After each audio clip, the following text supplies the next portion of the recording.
So I'm going to do a second welcome because we've just done an hour and 18-minute podcast. It has been brilliant. There's some knowledge bombs been brutal. Dropped. Yes. Make sure you listen to it, whether you're a wholesaler, manufacturer, shop, end user. Definitely a podcast you want to listen to all the way through. Something that before, obviously, you lose a certain amount of people as the podcast goes on. What I want you to do, because I've learned a lot from this podcast, is every single person listening needs to go out and buy a photometer. A par meter. I'm thinking you can buy them shops, get them from Gas, Photo Bio, end users, go and buy yourself a par meter. It's worth it. That is the one thing you need to do, and then you need to listen to this podcast. Yeah, and also we're gonna do some different parts today. Yeah. So of course a little bit about me, but make sure that you listen to it. So the most important thing is we're going to do a part about UV. Very interesting for people looking for a new step in cultivation. But also, and I think that we're going to drop some real knowledge bombs today about LED degradation. Yes. And that's something that's not really known, but it's not been spoken about. About. It's on the same level as when we start talking about PGRs. It's a discussion that nobody wanted to have. And we're having it. And we're having it. We have had it. Yeah. So go and buy a photometer. Go and buy a par meter, sorry. I keep on dropping Ian's product in there. He's going to love me, isn't he? Go and buy a par meter and listen to this podcast. And then the third thing I want you to do is something a lot of what Jair has spoken about today on this podcast. There's a new platform out called Green Gold, growlikeapro.com. Their course is how to grow with LEDs, and a vast majority of it is testing, doing the 10-point test that Jair speaks about on this podcast. If this podcast doesn't educate you on how to do it, go and get that course from Green Gold. It's growlikeapro.com. That will teach you everything, how to use a par meter. Listen to this podcast. It's going to open your eyes. And one of my favorites in the last few years, because my favorite podcasts are the ones where I learn. So absolutely one of my favorites. And what I'm going to do is I'm going to talk about the partners that support the podcast, and we're going to get right into it with Jair. So first off, we have CANNA. They are on Instagram, canna.uk.official. Canna-uk.com is the website, and it's nice to have somebody else shouting out to you as well. Give them all a whoop-whoop for us, Jair. AutoPot, they are AutoPot_global and AutoPot Cultivation Consultancy, and their website is autopot.co.uk. I like that. Optic Foliar, Optic Foliar UK and opticfoliar.com for all your foliar feed needs. DynoMyco are at DynoMyco and DynoMyco.com for your beneficial bacterias. BudBox Grow Tents at BudBox Grow Tents and BudBoxGrowTents.com for their website. Global Air Supplies. Ooh, I know that company. At Global Air Supplies for Instagram, and the same for the website.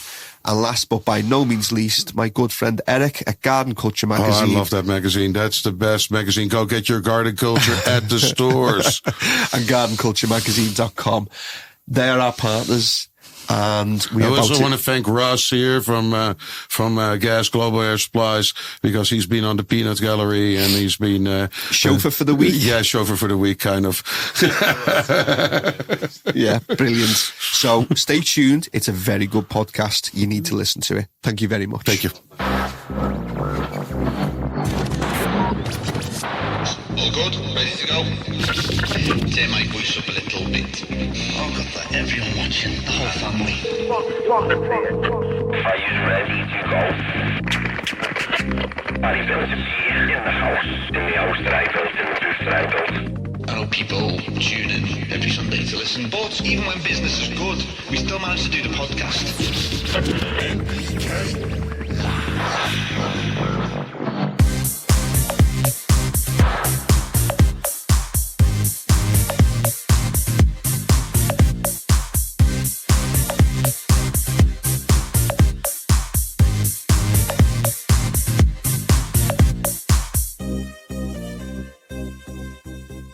Ladies and gentlemen, NPK Live.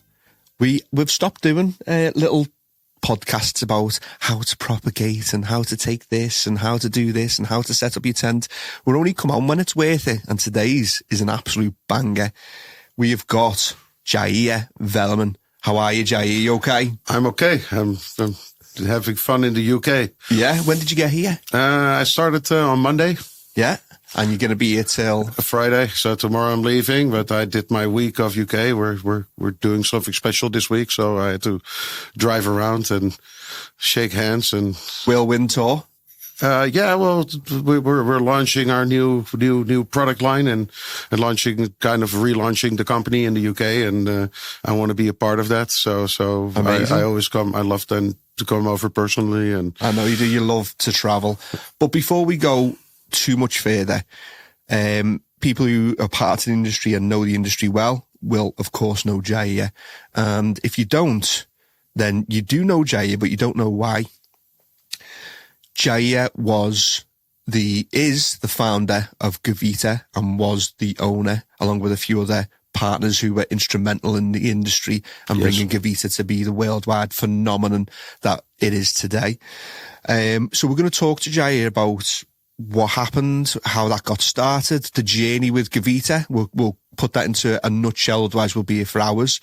We'll talk about the time away and the time that you spent with your family and enjoying life. And we're also going to ask, why have you come back? What was the reason for coming back? Ooh. But what I will say about Jair is that we didn't get to see him, I didn't get to see him that often in the UK because he was a global phenom. You were doing massive tours of the US, where Gavita was obviously huge, and big tours around Europe. It was pretty much non-stop for you, wasn't it? Yes. So let's go back to the very beginning. It's a rare opportunity that we get somebody that's been in the industry for this long and with this much experience to come in. So we're going to start from the very beginning. Cool. Tell us about Gavita. Gavita Holland got set up by partners and me. Actually, my partner already had Gavita was started actually 20 years before. And it was a fragmented company that did horticultural business in greenhouses. And at a certain moment, I walked in. I got into a discussion with my current partner Dick. I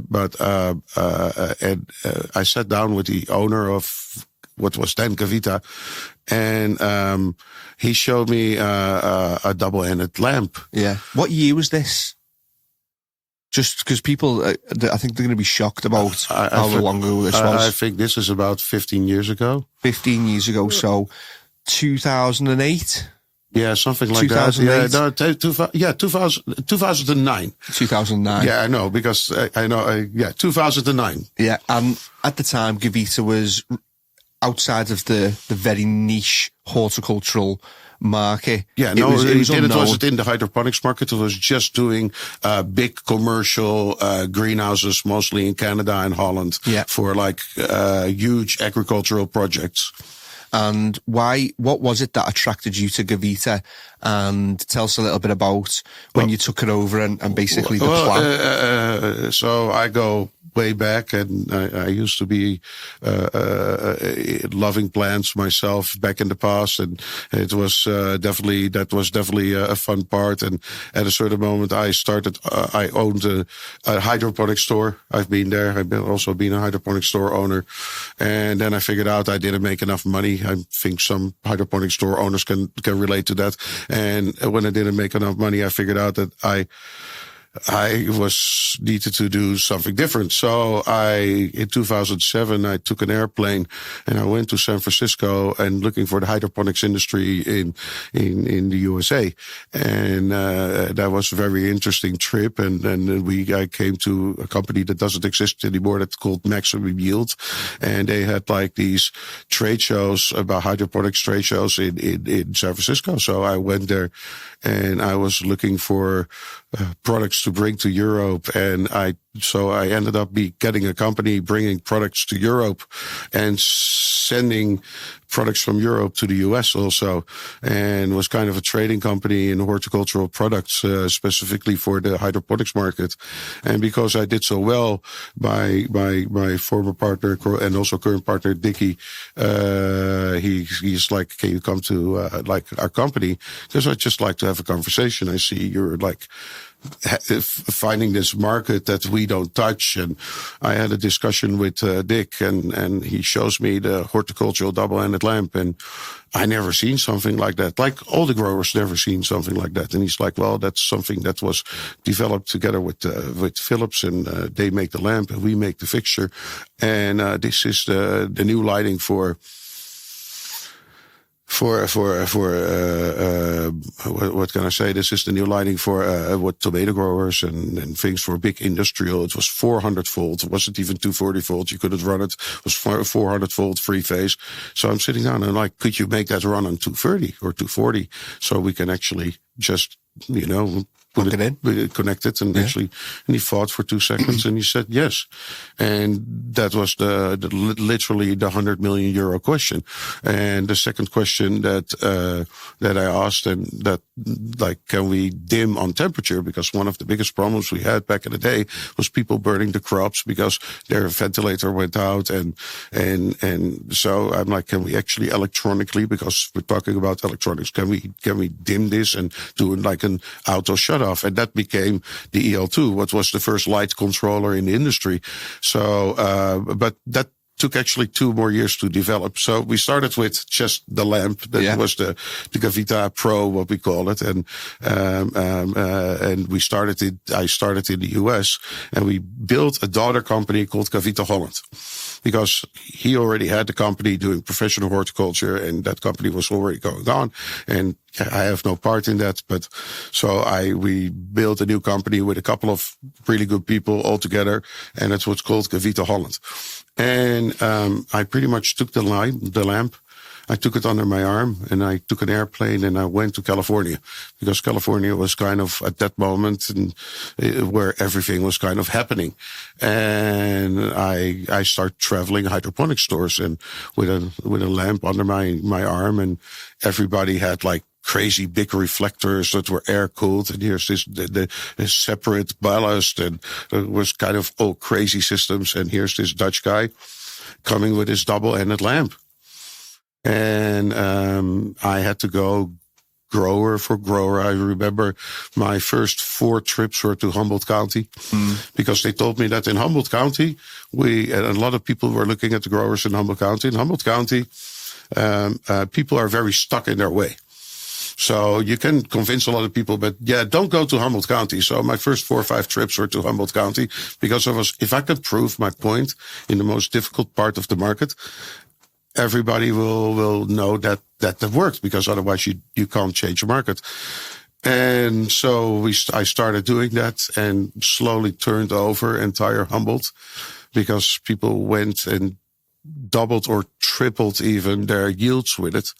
And that was the most beautiful thing. I mean, that was, I never knew that Gavita could get as big as it got in the end. I was just enjoying myself, having fun, traveling the US, meeting all very nice, beautiful people, very hippie-like also. It was a very fun time. And at a certain moment, Gavita got really big, and people started copying me and making bad Chinese copies of a product that we very proudly designed as being a real good product. And what was the turning point, or the moment that you thought, oh shit, this is you always calculate on a certain amount of new grows being built. So you kind of understand how much lights you need to make sure that all those grows get their lights.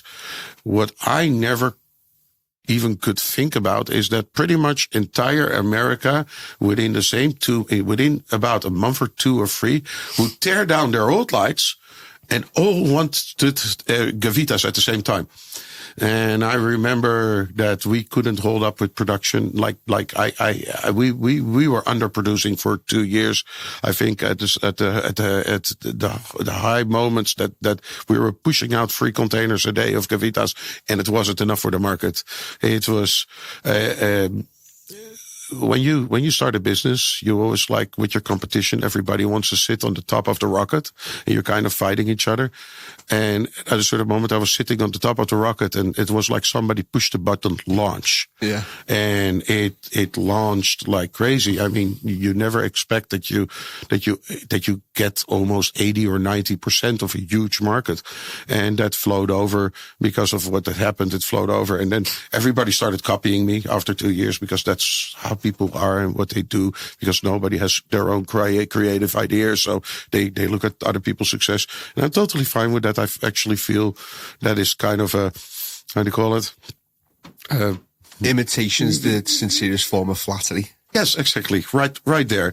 So then we were already in development, and then the first controller came, the EL2, the Gavita EL2 controller and master controller, and we could control lights without switchboards, without do dimming functions automatically, and sunrise or sunset, and auto shut off, and these were game changing features. Yeah, like the double-ended lamp by itself was game changer. The controller was the first controller in the first controller, like fully controllable in the industry.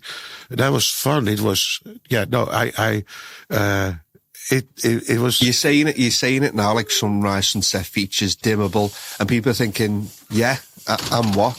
But in 2000, because that's today, this 2024, people are like used to that on lamps. But every light out there still has those. But back then it was, my God. It was groundbreaking. It was brand new. People were like stunned. It blew up in the industry. Now everybody had to take their old Gavitas down and put the new E series up, because that's what actually happened. So the sales just went going up. So I think that the company just blew out of proportion, and we ended up with the biggest horticultural lighting company in the world. And actually, in the end, the company that we did for the hydroponics side, definitely because of the US, got so big that we actually bought the mother company.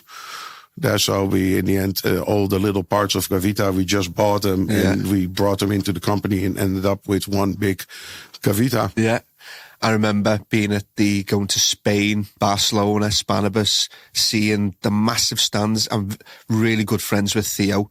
I always give credit to Theo, because everything that I think I know and I don't know, I feel was taught to me by Theo, because in 2012, when I started, for the next 5 years, I think I spent most of my time in the shop. When I wasn't serving customers, I was on the Facebook lighting groups. Theo was on there arguing with somebody else, arguing with some Intergalactic Lighting Society, all that. That was, you know what, that's probably one of the biggest parts that I miss, is that it's not going on anymore. You had Michael Wolf, he was a character. Well, Michael Wolf, you can still find him ranting on. Is he still out there ranting? On Facebook. If you're on Facebook, you can still find Michael Wolf. You go and definitely poke him for a real good conversation. Yeah. He's very pokeable. You like just push one of his buttons. Yeah, and he's off. But I love that time, and just being in those groups and learning. That's where I learned everything about lighting, and I love Theo. And Theo was, in my opinion, instrumental in the scientific success of Gavita and being at the forefront of lighting technology. One of my favorite people in the industry is Theo.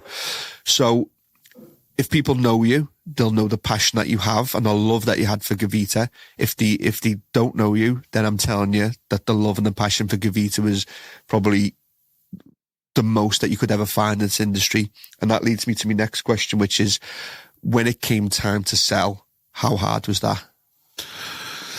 Or was it time to take a rest and it was needed? All of the above. So first thing, and this is for everybody that owns a business, and even when it's your most personal thing, it's still a business. Yeah. And when somebody is willing to drop you a check that you can secure your family and make sure that you know that your kids and your family are going to be okay for the rest of your life, that is a decision that you have to really, really think about. And I had to sell because that was the possibility that it gave me, that I could secure my kids and my wife and my life and make sure that I can that do was whatever you want. Yeah, do whatever I want. Yeah. So and having to give up your baby, your life's work. That is really difficult. I mean, I remember selling it, and of course we did a huge party in Vegas with my partners, and because you're selling for a really good amount, and so and then you do crazy stuff for a couple of months. You buy a really big house, and you buy a couple of really crazy race cars, and stuff that everybody tells you that you should do when you get successful. And after 3 months, I got really depressed.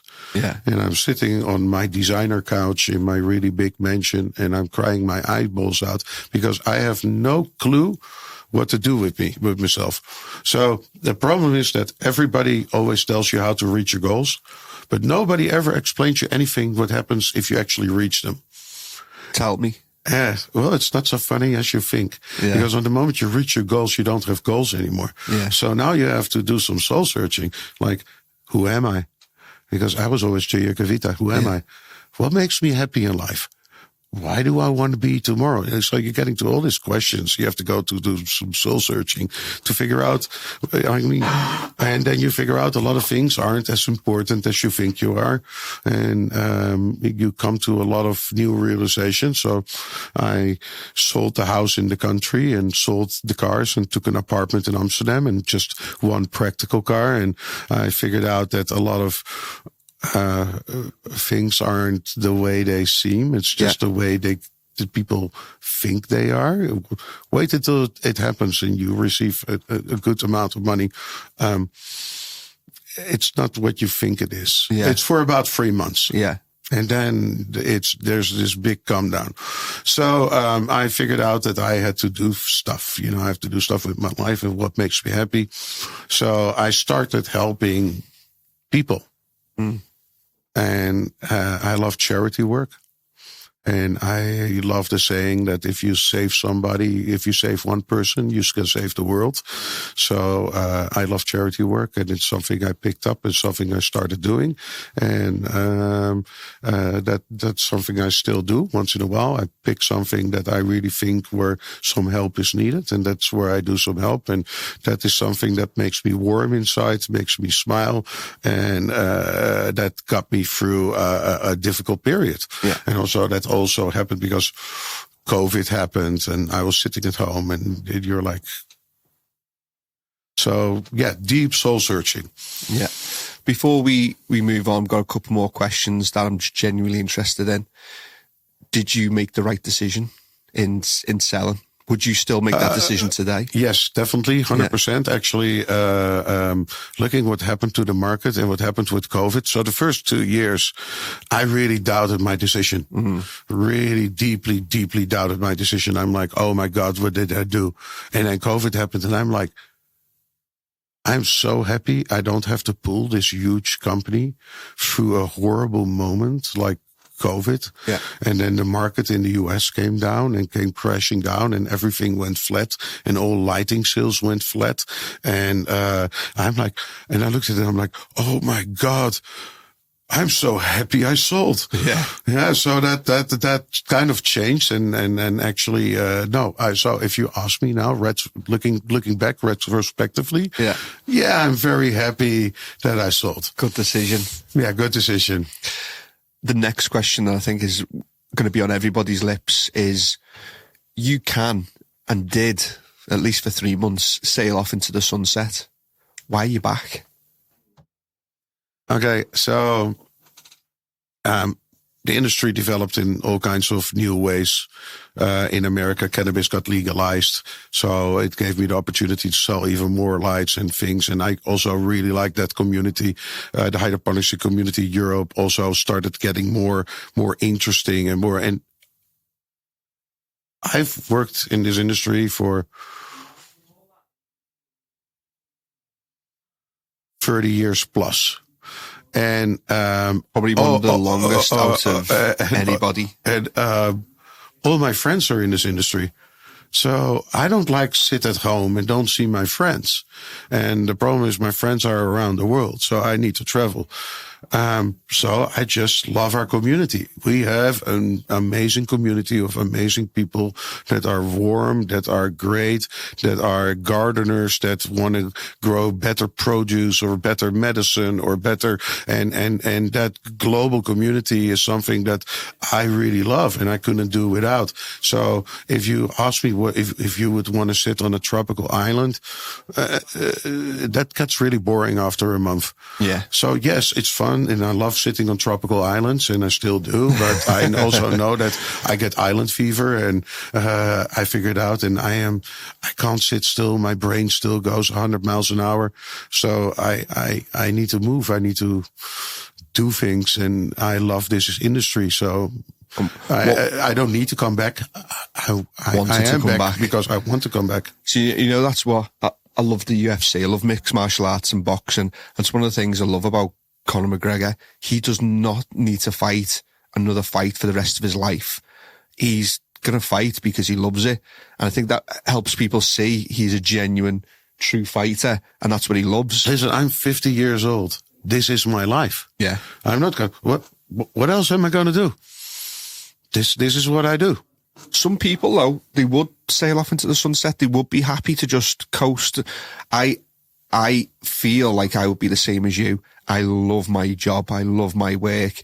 Even if I won the lottery tomorrow, I would still have my company the thing is, you're going to do a work. couple of fun projects. I have like what I call passion projects, and I do things because I just love doing them, and they don't make me money, and I don't care. Yeah. And that's what money can do. It's just different. I just don't like sitting still. So tell us exactly what's brought you back. So I knew there was something I didn't do yet in lighting. There were a couple of possibilities in lighting that I didn't get a chance to develop fully or even develop when I had Gavita. And there was this thing that was in my head, in the back of my head, that I really wanted to do. And like, when I brought the double-ended lamp and after that the controller to the industry, I really did it almost like, I felt like the Blues Brothers. I have a mission from God, that I need to do this. I need to bring this to the community so everybody can grow more produce and more efficient way, in a better way. And, there was still this one thing that was burning a hole, where it did a burn, and we developed it in the LI, and I'm very happy that, about a year ago, we start selling this specific product, in the US, and we're launching now, this product in the UK, also together with HPS fixtures, LED fixtures. I mean, we're a lighting company, so we sell all forms of lighting, just really high quality ones. And like I said, I know there's a huge race to the bottom here in the UK, between a whole bunch of Chinese fixtures, and I'm totally fine. That's just not my game. Yeah. We are fully designed, built in Holland, and we're very proud of it, and mostly European parts and European diodes, and but we have something new. Tell me. We have a full spectrum UV light, and I actually put it on the table next to you, so you could actually, because otherwise nobody can see it because this is a podcast, but it gives our host a little bit of an idea what we're actually talking about. So, what we're seeing is this little tiny fixture that mostly looks close to something you would say a CMH 315. Yeah. Only then a double-ended one. Yeah. It's a double, it's kind of that size. And, this 150 watt is like an additive to your light. So normally you have your base nutrients, and then you use additives to get like extra phenotypical expressions of your plant, of your whatever plant you're growing. And this light I actually developed specifically for getting, because indoor lighting has some issues.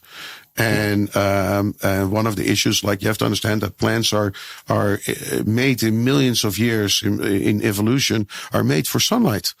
And we have all kinds of great lights and LED lights, but we don't have full spectrum UV. And of course, there are some UV diodes out there already for a little while, but this is just UVA, and it's just a sprinkle because diodes are very narrow bandwidth of color, so it's just a little part of UVA. It's not even in the entire bandwidth.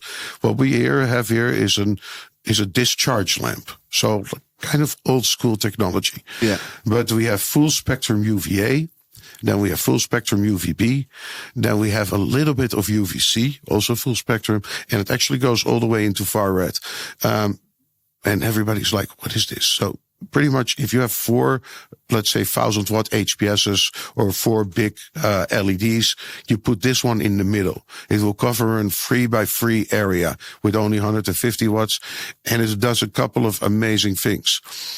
One of the first things you will see is that the plants are more lush. They respond better to the normal grow lights, get thicker cell walls, the better leaves, just better looking, healthier plants. The second thing you see, and this is a really big thing, is because of the UV part, and definitely also because of a little bit of UVC, but also the UVB, way less problems with things like powdery mildew. Yeah. And that I don't say that if you have full on powdery mildew, you hang this above it, it will do a lot. But if you use it from the beginning grow to the end, yeah, it will definitely help. Yeah. I don't say it will eradicate everything, but it will slow it down considerably. And I already had enough growers coming back to me in the United States telling, like, on the moment I started using UV lights, I didn't see powdery mildew anymore. Also, things like fungus gnats. I heard from multiple growers that fungus gnats they definitely dislike the UV. So, but for powdery mildew and asperillas, and it will make a huge difference. So, and that's a big problem. Indoor growers still, definitely in humid areas, still powdery mildew can be a problem. It's definitely nothing you want, because nobody wants a product with powdery mildew on it. Let's be honest. I mean, I wouldn't want that. Yeah. And, so that's really nice. And then, the third part was, the amount of terpenes, and that was spectacular. So, we've seen, differences in terpenes between, about between 20 and 30% increase. That's a lot. That's a huge amount. I can't even, when we started testing it, I couldn't believe it myself. We had to retest a couple of things to make sure that those numbers were correct. But last year in the United States, definitely where, people in the legal cannabis industry seen, because they used laboratory tests to look at terpenes. It's spectacular. It's really spectacular. Also, essential oils, they rise by about 15%. So listen, but the terpenes are, I mean, that's what gives your produce flavor. Yeah. And the reason I say that that's a lot is because if this light was coming out, say 10 years ago, still 20 to 30% is a lot, but 10 years ago, there was still all this brand new technology coming out. There's resin enhancers in feed. There was, the lighting industry was coming out with new innovations every year. Now we've been through a lot of the innovations. All of the terpene enhancers have come out a lot. We've got 10 years more knowledge. So 20 to 30% increase in today's a lot of the terpene enhancers, you were talking about a couple of percent differences. Yeah. There weren't huge differences, maybe up to 5%. I mean, it did enhance on the terpenes, but we're not talking about 25 or 30%. No. And also you have to understand that this is, dependent on the plant you're actually growing, and also on the cultivar, the strain. So it's depending on the actual kind of plant. This can be on the low end, seeing 15%. On the high end, I would dare to say 35%. So, and that's a huge difference. I mean, I have people coming back and they don't believe what they see.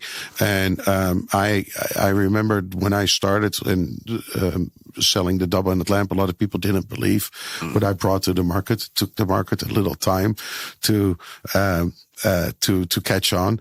I think we just had a little discussion before the show that I tried to make a bet with you on £1,000 that in 5 years this technology is going to be booming and rocking. And well, when you were last on the podcast, I'll have to check how long ago that was. But I remember you saying we were talking about air-cooled lamps. Now, air-cooled lamps, we've said many, many times since, air-cooled lamps on air-cooled hoods over a double-ended lamp is really, really bad. Air-cooled fixtures over single-ended lamps is bad, but it's really bad over the double-ended because they're meant to operate at a specific temperature. And in the beginning temperature. I came, there were just, everybody was using air-cooled fixtures. Everybody. And I said, listen, we're going to take double-endeds, we're going to raise them against the ceiling. You don't put them onto your plants, and we're going to stop doing air-cooled. And if you look at the industry 2 years ago, there's no air-cooled. No. Even the 3-4 years ago when LED wasn't a big thing, air-cooled was gone. And that's how technology is supposed to be. We need to create new technology that makes old technology obsolete. That's called progress. Otherwise we stand still. And we can't expect, and I'm really sorry, we can't expect the Chinese to do it for us because they don't care. Yeah. Innovation in horticulture never comes from China. There's a reason why it comes from Europe. Yeah. Yeah. In China, they just wait until Europe develops it and they just copy it. That's just the way they do it. It's cheaper than actually developing stuff. We're a development company. We make and design our own thing. This is unique. This UV light that's in front of us, there's nobody else. Will there be other people? If I'm thinking, yeah, sure, there will be other people. People will copy technology because that's the way it works. And then I just have to make sure that my technology is better, more innovative. The same reason why Apple and Samsung bring out a new phone every year. We're nothing more than a tech company. You know, exactly. I have to, if I want sales, I have to create solutions for problems that growers have. And if I create a solution and I can make your product taste way better and be way stronger, that is a win. That's an easy win, actually. So, and that is also fun because it's a win-win. It's not just me winning because I'm selling a lot of lights. It's also the grower winning because if he is a commercial grower or even a small commercial grower, you're still lining your pockets with more money because you're getting more yield and you're getting a better product. And if you grow a better product than your neighbor and your tomatoes taste better than the ones that your neighbor grows, you're going to sell your tomatoes and your neighbor isn't, or for a way lower price. When did you launch this light? This light got launched a year ago on MJ Biz because it works on all different kind of plants because all plants need extra UV, but specifically on cannabis in the US, on legal cannabis, this just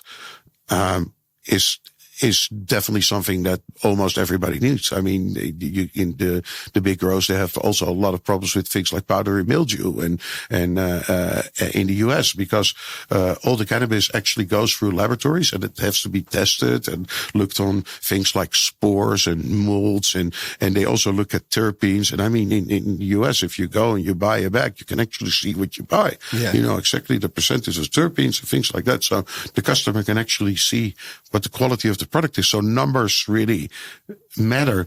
So having a light in the US that actually can move the numbers up so the producer gets more money for their product. Yeah, that's a really big one. Yeah. And also for people over there that make concentrates. You have to understand if you make 30% more terpenes and all the vape pens and all that stuff, that terpenes are actually more valuable there than the THC. So that's how it works in the United States. And for the rest, we take this and, we're doing tests right now also with strawberries and there's all kinds of plants. Every plant reacts on UV and creates new things. If you would grow, mint and use the UV light with it, you get so much more flavor from the product. It's insane. So it's, like I said, I guess that, I hope that the market develops like we now know how to grow big amounts. Yeah. Yeah. Like I remember back in the day when I brought the double-ended lamp. Now people now know how to grow commercially. Now we need to look at quality. Yeah. That's the next step. Come on, let's, too many people grow bad produce. And I'm a connoisseur and I love my farm to table and I like good produce. Yeah. That's more enjoyable for my palate, Yeah. and, Do you think that's the next big push is what people should be striving for is we know how and why and what we're doing when it comes to producing a lot. Yeah, now it's about producing better. It's same with tomatoes. You can grow a lot of tomatoes, but if they taste like water, it doesn't make any sense. You want to have the flavor in the tomato, and this is definitely going to help with that. Like I said, the terpenes is just incredible. It's incredible. And I remember I've been following UVC not just UVC. I've been following UV for a while. It's sort of been, it's not been the missing link, but it's always been the thing that's evaded lighting companies. Ed Rosenthal has been writing about it for the last 25 years. I mean, it wasn't a secret that UV did something. And I don't claim that I was like the inventor on UV of plants. The concept has been lingering around for a long time. The only thing I did is I made a really good commercial solution that can be used in horticulture. And is this light meant to be used for 1 hour a day, or is this what's the user? So you use it about 4 hours a day. Yeah, at the peak. And I would say in the middle of the day. Of course, if you have to be in the room at the middle of the day, you do it a little bit to the end or to the beginning. But normally, you got something called solar noon. That's when the sun is right above you, and that's when you have normally the plants in the nature would have the most amount of UV. So that's kind of where I'm trying. You could run it more hours, but the problem is at this moment we don't have enough data points yet to say where the point of diminishing returns is. Mm-hmm. So because I don't know if it's most efficient to actually go to longer hours. I can tell you one thing: the plants wouldn't die if you would even go to 12 hours with this light. The plants wouldn't die. The only thing is the bulb would run really low on lifetime. On 4 hours a day, you get 30% more terpenes. That's kind of like good enough, and the lamp would last a year. Okay. If you would go to 8 hours, it would last 6 months. Yeah. If you would go to 12 hours a day, you would have to change the lamp every run. Yeah, that's definitely true. You know what I love? I love that you don't have the answers, because what that means to me is it really is new technology. If you don't know what happens at 6 or 8. We tested this on a couple of things, but mostly where we tested it for was on enhancing quality of the product. That's where we did the test for. Did it do what we wanted it to do? And also see if you don't kill plants. I don't want to put a product out that all the plants are dying from UV burn and stuff like that. So you first have to do some initial testing. But I had no idea what it would do in the beginning a year ago, what it would be doing on things like molds. That's not where I tested it for. That just came because I started selling it to growers, and certain people just start. I knew that powdery mildew doesn't like UV, but I had no idea how that would interact with my specific spectrum and with my specific light. So all those data points came just by people actually using the product. Same with the data points with how much terpenes or how much oils it would actually create more, and so a lot in it. But that was the same with the double-ended lamp. At a certain moment, I knew it wasn't killing plants, and I had the feeling it did better. And then you just start selling it, and then your customers are going to pretty much be beta testers. Yeah. How long has this been available for in the UK? About 4 days. Yeah? Yeah. Okay, so this is pretty exclusive. Started at the beginning of the week. This is the launch. Amazing. The only thing I didn't go into this, and it's like I lost a little thing I want to. This is not a lamp for beginners. Yeah. Please, if you're just a starting gardener, don't buy this lamp. I don't want you to use it, because you have to treat this lamp with a certain amount of respect. This is UV. You can't go into the room and when the light is on.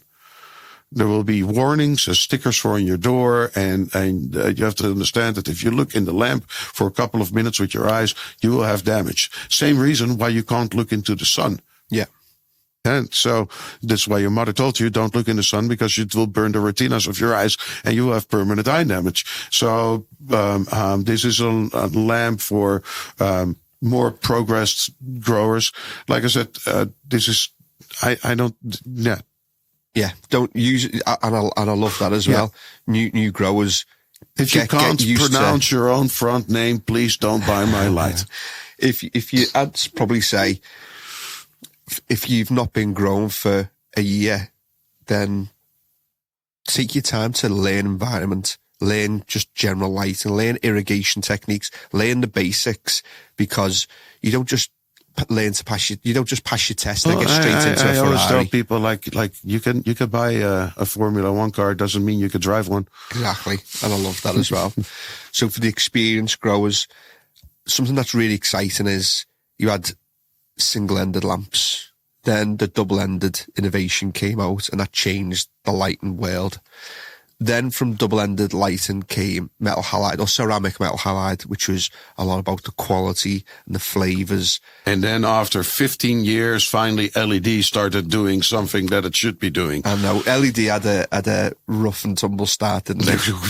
Well, I've seen LED fixtures for the last 15 years. I remember those first little UFOs, and your plants were dying. Yeah, I mean, LED has gone through a whole lot of valleys and horrible places, and before people actually dare to do something. But also on LED is something we're also making right now. Yeah. And it's, because, we also make HPS. We still make HPS also, because we have double-ended HPS lights, because I still think, even with LED, that there is a place for HPS. And it's still a legit technology. Yeah. And, actually there's a lot of people that I know that still really enjoy growing with HPS, because it's a different style of growing than growing with LED. So also in the US, I'm still selling a lot of HPS lights, even when people have the choice to go to a grow light. You have to understand that most LED sales because kind of that whole thing started in the US with everybody doing LED. And the reason for that, because everybody's like, oh, LED was so good, everybody went to LED. No, that's not what happened. What happened is the government started giving subsidies on rebates from energy companies to commercial cannabis growers, and telling them that if you would go take your HPSs down and put LEDs up, that they would get a rebate, so they get money back. And the rebate sometimes was 100%. It goes from 30% to 100%. So some of those grows, they just get all those lights for free. Yeah. So yeah, that's an easy discussion. If those rebates wouldn't be there, I'm not sure exactly how big LED would have been right now. Yeah. So, but LED definitely has a really important part in growing. It's different growing. It has a different, produce has a different bag appeal. Produce has, it touches different, phenotypical expressions. But same with HPS. Because HPS has their own, advances also. If you look at, the output of infrared, what a lot of growers don't like, but the plants, they actually do like it, and that's a problem what the LED doesn't have right now. So I think LED and HPS both have their advantages, and I think it's not up to me, but up to the grower to decide which kind of platform he wants to use, or even a combination of the platforms. I mean, in Florida, I built a grow room with 200 lights, and it was a mix of double-ended HPS and LED top lights. So, there's also in a checkerboard. So, I mean, maybe the truth is not on one side. Maybe the truth is not on the other side. Maybe the truth is somewhere in the middle. I don't know. I am not the grower. I'm not the cultivator. I am the lighting producer. So I don't decide what the grower likes the most. That's up to the grower.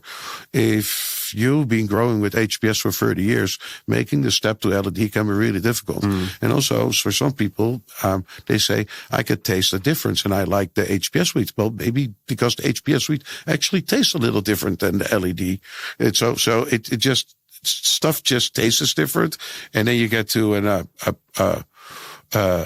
so what you like the most, and that's anything you like the most is a biased opinion. Yeah. And that's a personal thing. And that's a big flavor of produce is a big thing. So now you have to figure out, what do I like more? And people that been growing produce under HPS for 30 years, they probably is going to tend to say that's the HPS produce. That doesn't say that it's actually like that, because that could be a bias. But we'll figure that out when the new generation kicks in and everybody just knows LED, and then it will be the other way around. So, but yeah, LED versus HPS. What is the truth? I don't know. Will LED in the end take HPS out? Yes. But not at this moment. Yeah. I think still at this moment it's a viable choice. Also because LED is more efficient, but it's only by 20%. But it's missing other things like infrared. That is not doable with, there's no infrared diode. It's technically impossible. And that's also why you see people that have LED rooms raise their temperatures and things. So LEDs are great for any really hot area. So if I'm in Southern California or I'm in, places where you have desert-like situations, I would definitely not advise to use HPS, and I would go straight to LED. In colder areas, I think HPS is still a viable choice. So, and then we didn't even discuss, because the elephant in the room. And nobody's going to like this one. So, I'm just going to tell you guys, because I know a lot of you guys probably bought an HPS and are already running a couple of years with it. And I know kind of the quality that's been sold because of the race to the bottom in the UK, and the Chinese quality that is out here. That's even worse than what I've seen in the US. So, LEDs degrade. Like every light, LEDs degrade. They last longer. We all know that, because that's why, and they're more efficient, but they do degrade. Actually, and every diode has a linear degradation. That means at the moment you switch it on, start degrading. You need to control that degradation. And definitely if you are in horticultural lights, that degradation part is really big. And because if you lose 1% of your light, you also lose 1% of your yield. Yeah. That's an equivalent of each other.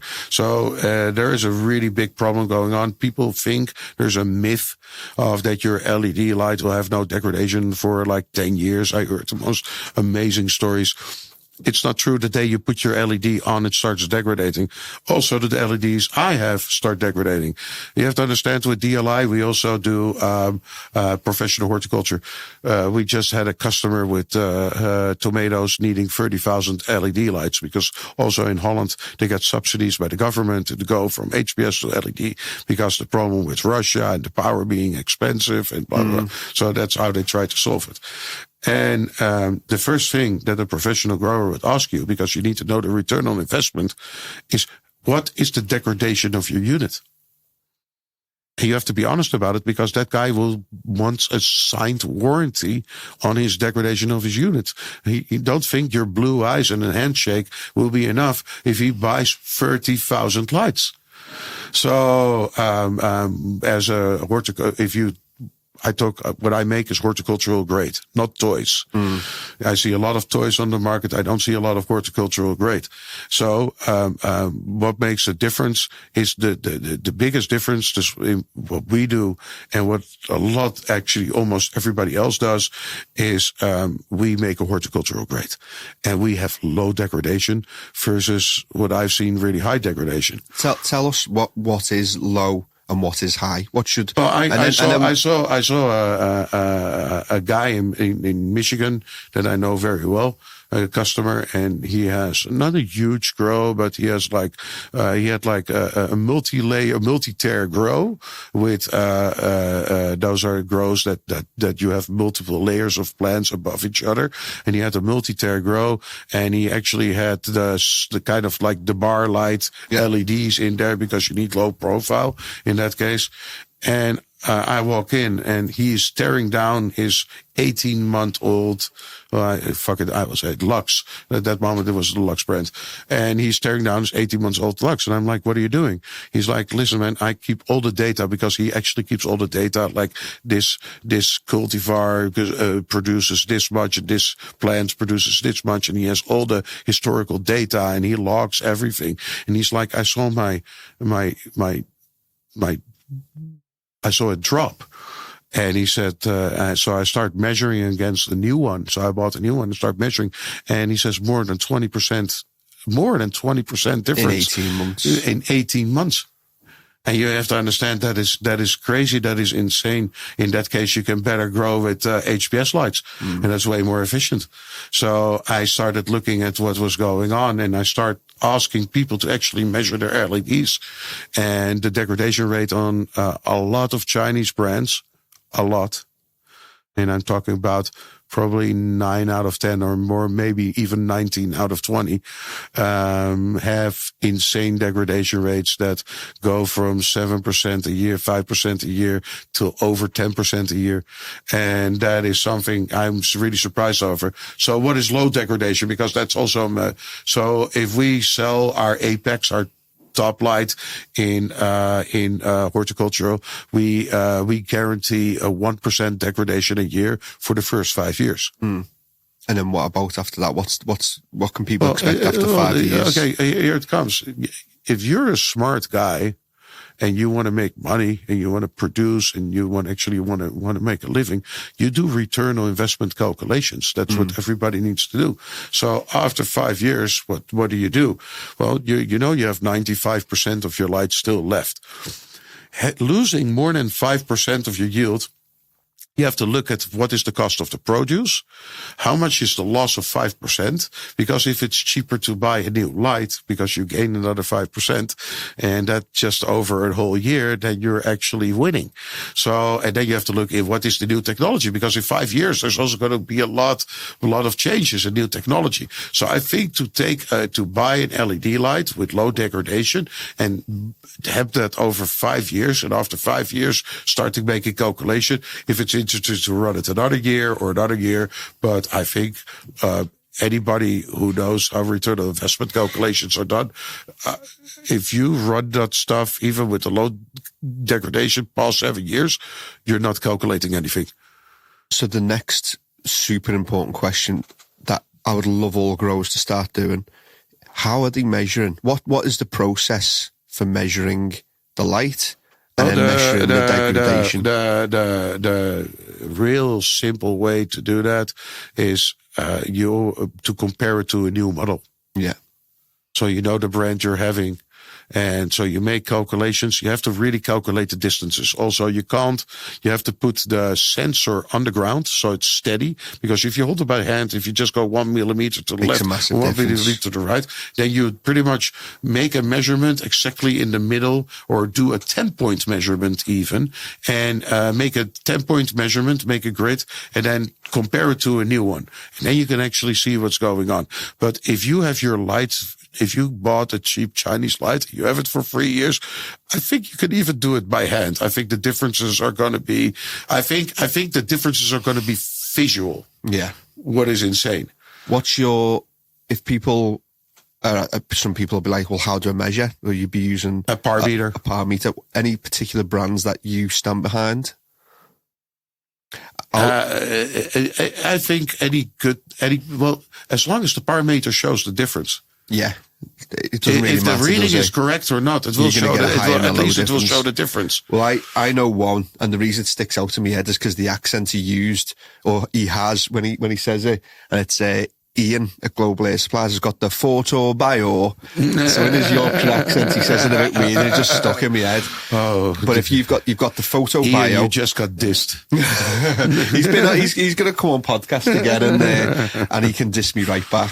But and I mean, there's a lot to tell. Like, you have to understand that all the fixtures on the market here are not manufacturers. Mm-hmm. They go to a Chinese factory and they build them some fixture as cheap as they can, and then they ask which color do you want and which brand name should we slap on there. You have to understand that the people you're talking to who are telling you what those things do, they don't even produce them. There are no true manufacturers here. I'm a true manufacturer. I actually make my own LED lights. Yeah. We have people in Aalsmeer in Holland actually building those. I mean, if you don't believe me, come and visit the factory. You know, you can see us, and you can see the production room. You can see everybody, how it's being made. It's actually fun. I mean, invite us over. We'll come and film it. Yeah, sure. That's no problem. I will bring you to a greenhouse. We could do, if you like to do that, come over. I will bring you to one of the big greenhouses, show you thousands of how that actually is getting done. Yeah, you're welcome. Yeah, that would be a nice episode. Yeah, it would be. We'd do a very good episode on that.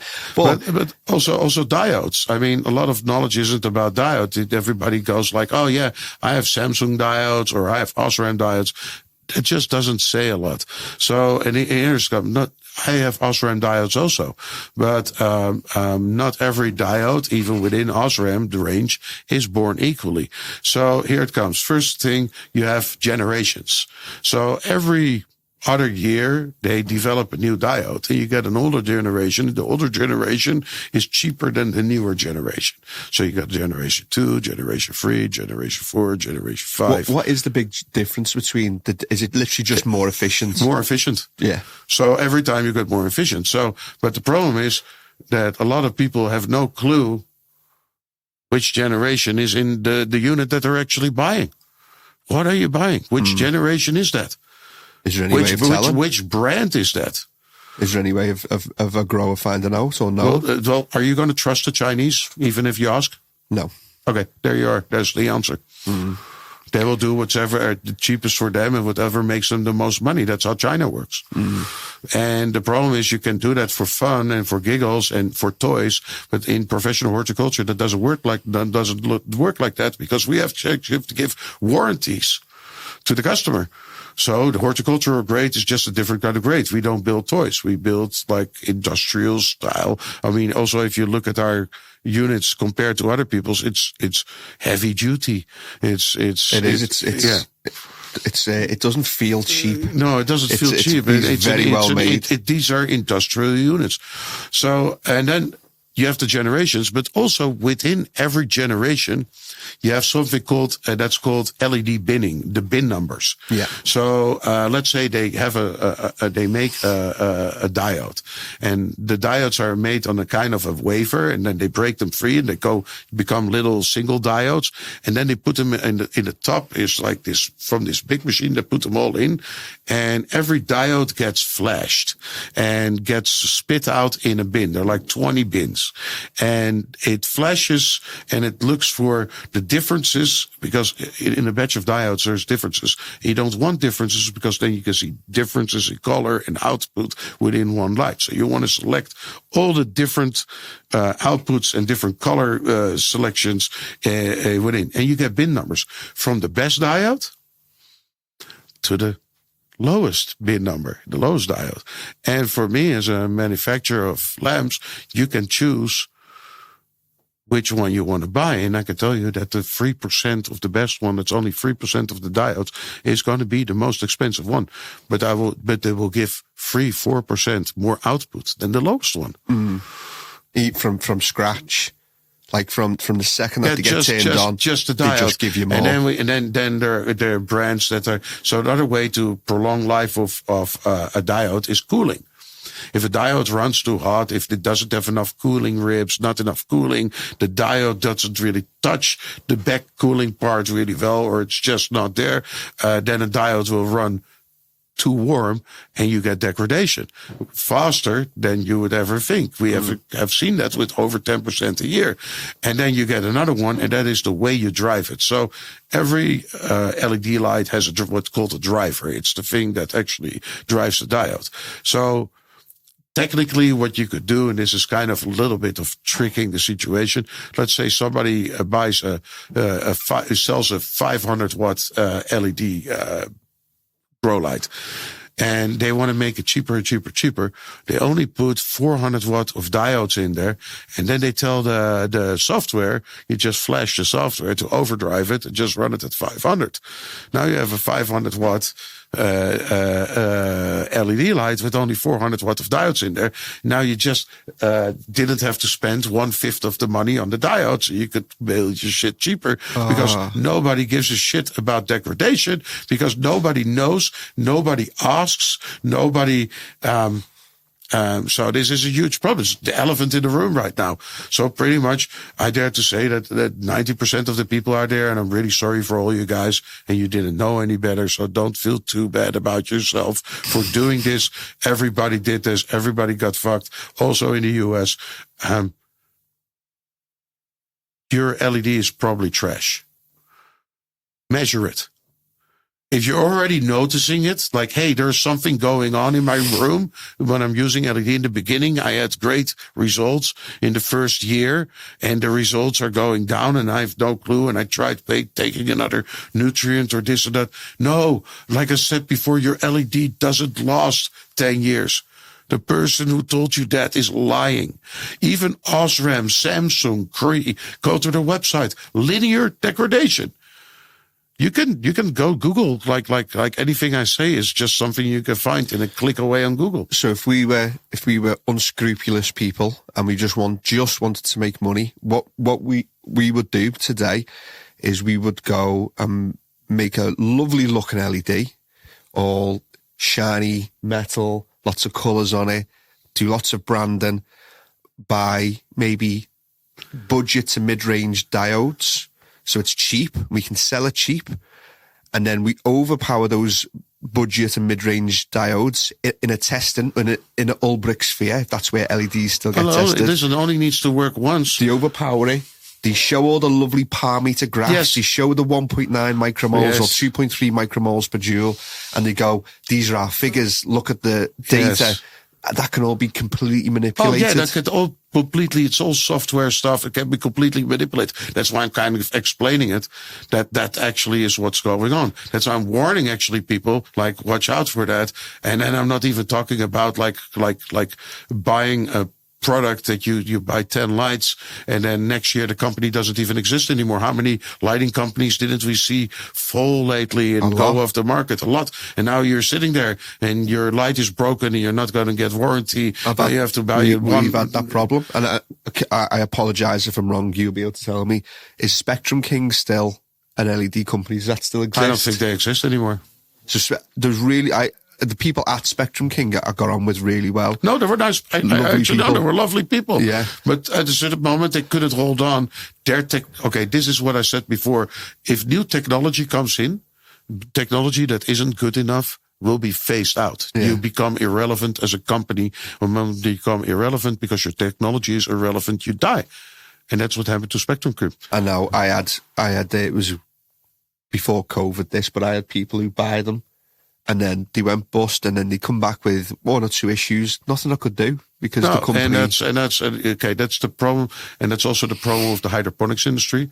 That if the hydroponics industry goes really flat, that companies just disappear. Yeah. That's also why it's really good. And then I don't want to pound myself on the chest, but it's really good to have a supplier of lights that's also in professional horticulture, because even if this market would go totally flat, we still have the huge commercial greenhouses that will bring in, and we will still survive as a company. And that's really important, because how do you going to get your double-ended lamps? I mean, let's be honest. Philips actually 6 weeks ago stopped producing double-ended lamps. I mean, in a very short while, you will see that there are no more Philips lamps double-ended on this market anymore. We still have them, but it gets less and less. People just don't supply parts anymore. Yeah. So, Yeah, it's going to be a very interesting, like I said, we're launching DLI, or relaunching DLI in a really different way now in England. And this is what we're going to bring. It's game on. I'm not the cheapest. I don't want to be the cheapest. I might actually be the most expensive. And if I'm not, I need to raise my prices because I should be the most expensive because I'm the best. Yeah. And, I believe that if people understand how technology works, and if you listen to this podcast and listen it back and go slow and actually Google everything I say, you can learn so much about lighting and understand what is really going on. And on the moment because it's all about education. Yeah. I don't need to sell anybody my lights. People need to be educated. The moment you're educated, you start asking the right questions. After you heard this podcast, you will never go when you see an LED sales rep from some random LED hydroponics company. You're going to ask him, "What's your degradation? Are you willing to give a warranty on that?" Okay, yeah, so yeah, that's that doubt. I mean, let's put something out there then. I like to put the cat amongst the pigeons, the fox amongst the chickens. Let's do it. So degradation. We're going to make that. PGRs has been the word of the past on the podcast, and we've made a massive campaign to try and rid the industry or educate the end user on PGRs, so that if you're going to use them. I love the cardboard flavor that it is. Yeah. Like it's just horrible. And also it will kill every phenotypical expression of the plant. So everything starts tasting similar, even when they're like totally different cultivars. Yeah, please, people, no PGRs. What can I say? Please. You're echoing what we've done a whole campaign on, is educating people on what are plants naturally occurring. When we need to educate people is when you buy new lights, even if you don't buy my lights, this is just an advice. If you want to know what's going on in your room, you need to understand the rate of degradation of your lights. So even if you don't buy my lights, have a par meter or loan a par meter from a friend and make measurements when they're new, after 6 months, after a year and a half. Understand what's going on. You have to understand your light is the most important part of your grow room. With no light, you won't grow plants. I can tell you that for 100% sure. Yeah.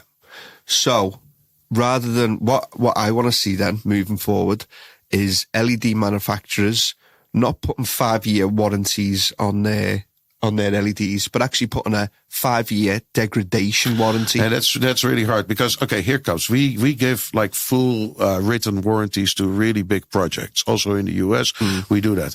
But it's not just, the degradation has not just to do with how I built them. It also has to do with how the users is using them. Yeah. Yeah. So if you're hanging your LED and your grow room goes wrong and hits like 50 degrees Celsius, some dumb things, it will do a lot to your LEDs because they get way too warm. Yeah. So you also have to understand that we have to be able to see what's going on. So we do this with mostly in the US or actually everywhere. We do this about 500 fixtures plus. We will do the possibility to do grow room to actually give that warranty. But you have to understand that the fixtures that I'm selling to growers with 2 fixtures are exactly the same as the ones I give big professional growers the warranties on. Yeah. So you're getting the same technology. Yeah. So what could we do to try and stamp out the really cheap, badly made LEDs? What could we ask them to put? Okay, some things are just not possible. Yeah. Yeah. I see pricing. I understand how costly it is to build certain components and certain things. And you see pricing and, well, you get what you pay for with lighting. What about when the manufacturers come back and say, because I've heard it all, what about when they come back and say, well, actually, that LED that you can get for £1,000, they've got a big marketing budget, they're a global company, they've got to pay for this, that's why their light's expensive. We don't need to pay for all that. That's not what's going on. And how do we want to? I'm also not really worried. And I do this, and now I'm going to say the same thing when I introduce Gavita. I'm not for every grower. Not every driver of cars will buy a nice Audi. Not every driver of cars. So some people like shitty cars, and it's okay. They're both getting sold, so no problem. It's just the way it is. Just remember that a car is to come from A to B, but your garden is where you make your money. So it's even more important. And I sometimes ask people to, like, gardeners, like, can I see your phone? And they show me a high-end Samsung or a high-end Apple with their 1,000-pound phones. And I asked them, like, why didn't you buy the knockoff on Alibaba that's only 150 quid? And they're like, because they're scheisse. And I'm like, yeah, well, you get it. Yeah. Like, you see, on the moment we're talking about a mobile phone, they get it. And these grow lights are actually how they make money. How can you do that? And also, like I said, don't feel bad. You're not educated. There was nobody on the market to educate you. I'm here. My team, together with the team of Gas, will start educating the market. And it's not even selling Dutch lighting innovation product, just educating the market. And if you're an educated person and you know the right question to ask, you will be my customer. Mm-hmm. I will bet on that. That's just a logical progress of the situation. That's a great line, that is it, because everybody wants to be educated. Everybody wants to think that they're educated. So basically what you've just said to everyone is, if you are educated, you will buy my light. If you are not educated, you will buy something else. Yeah, that's kind of where we are. Yeah, I like that. But you have to understand that you just think about that, like, okay, so think about, let's take the lowest degradation on cheap units, 5 to 7%. Think about how much money you're losing after 1 year, 2 years, 3 years. Start making the calculation. Look at what your produce is costing. It's called return on investment calculation. This is the simplest thing. Take your phone out, take a drink, and go calculate. You know what you're losing. And now you really have to think that probably going to mean that you're going to need to buy new lights. Well, from the beginning of the week, we have full stock in the UK. Go look at for all the stores. You can get it at Gas. If you want to know exactly how our line looks like, go to www.dli.nl and go take a look. And we have a lot of technical information. And if you want to see how the craziness around the world looks like, come to Facebook, follow me on Jair Velleman, and you will see my crazy trips to things like Jamaica, the US, Thailand, Africa, because our community is everywhere. So, and you want to follow those travels, come and follow those travels. Amazing. Do you know what we're going to do? We definitely go and follow those travels. What we're going to do, I think this is towards the end of the podcast.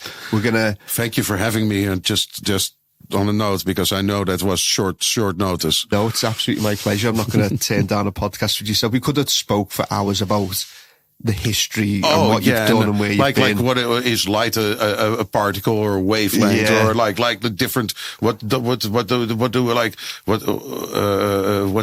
the old plants do with different colors of light and how plant morphology, and we can like light is such a big thing. So I'm sure that next time, but today I've really thought it was the most important things to drop some knowledge bombs on 100%. You've taught me on the current. Once again, you've taught me degradation, something so easy.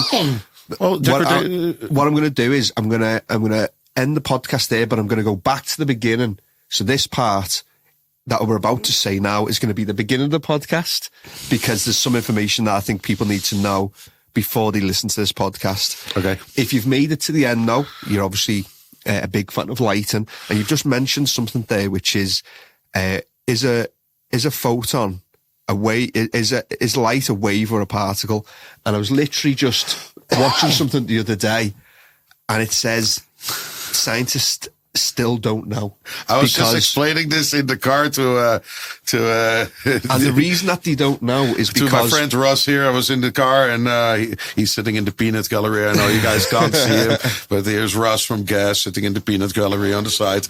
And I was just explaining in the car, like, what I asked him, I'm like, it's a trick question. I'm like, is it a particle or a light wave? And he's like, I don't know, it's a light wave. No, it's because a photon is a particle, and it's something that's happening.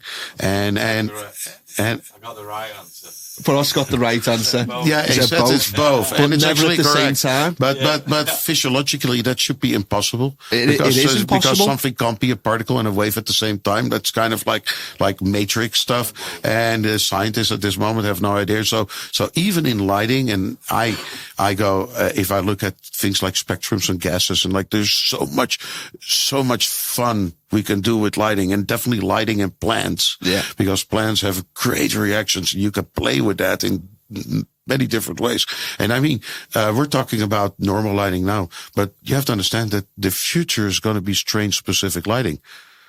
Yeah. So I believe that every plant might, and not huge differences, but really small differences. So something along the lines of plants that originated on the equator will have a preferred spectrum. Plants that originated in the northern, southern hemisphere. Yeah, but the problem is that there's going to be so much research before we get there. But I believe in a decade from now, that's where it's going. I would be surprised if it wouldn't be going there. Yeah. Yeah, and of course, and also you see HPS now, but if you will see HPS in 7 years, I don't think so. Yeah. I think LED technology will be dominant at a certain moment. It will just take a little bit more while, because I think there are other reasons that I already explained why I think that HPS is still legit technology right now, also investment wise. And when you look at degradation, now HPS doesn't look that weird anymore. Yeah. If you look at LED degradation. I think Because in the HPS light, you just buy a new lamp and the light is back to new. Yeah. And the LED, if it's degraded, you can take the whole LED and you have to throw it away and buy a complete new one. So there are definitely things from the left to the right that you could say, like these are advantages on one side or advantages on the other side. But there's going to be so much cool stuff coming. I mean, I can already tell you, and I can't say everything on your podcast because I know that my haters and my competition are also listening in on this. Yeah. But I can already tell you that, within this year, we're going to make another move that is going to be pretty shattering for this industry. It's going to incorporate lighting way more into your grow room in a way more organic way, and has way more interaction with the person actually using it.